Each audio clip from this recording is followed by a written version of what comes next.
Some relationships feel familiar the moment they begin. There's intensity, recognition, a sense of unfinished business. So many people call this karma or past life connections. But karma in relationships isn't about debt or destiny, it's about completion, balance, and growth. Today, we're exploring the role of karma in love, what past life ties really mean, and how to work with them consciously instead of becoming bound by them.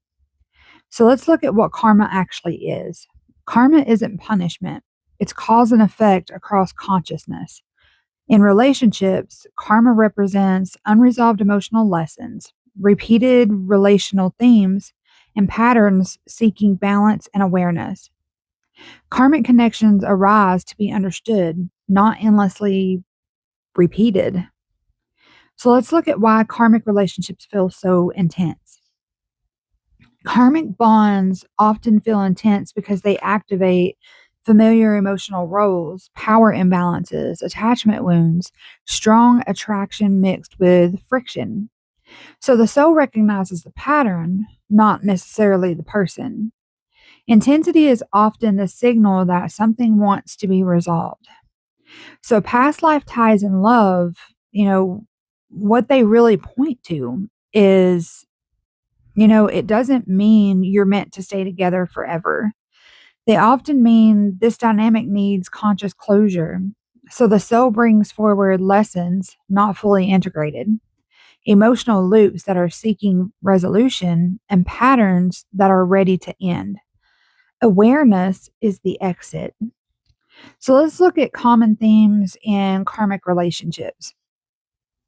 So, karmic love often includes push pull dynamics, overgiving and under receiving, control and surrender themes, emotional highs and lows.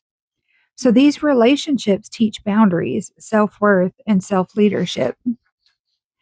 So, the difference between karmic love and conscious love is that karmic love feels urgent, is emotionally charged, and repeats patterns, where conscious love feels calm, is mutually respectful, and evolves instead of loops. So karmic relationships awaken you, conscious relationships sustain you. So let's look at how karma completes itself.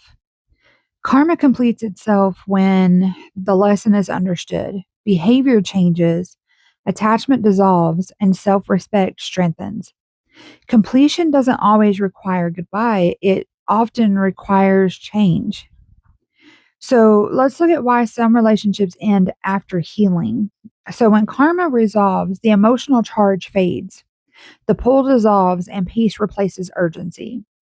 So sometimes the relationship ends because the purpose has been fulfilled. Completion is success, not failure.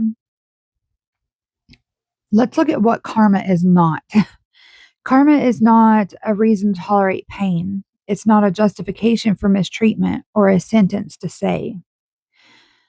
Proof, it's not even proof that someone is meant for you. No past life tie overrides present moment truth.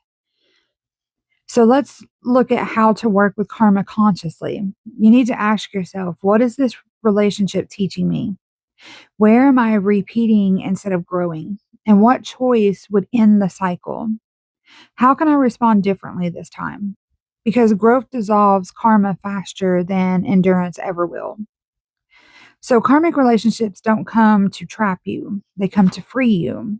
So, when you learn the lesson, the bond loosens, and love becomes a choice, not a compulsion. And that's the role of karma in love.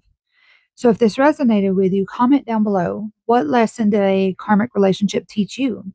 And if you're choosing completion over repetition, subscribe to the channel because this channel is about awareness, not cycles. And I'll see you guys in the next video.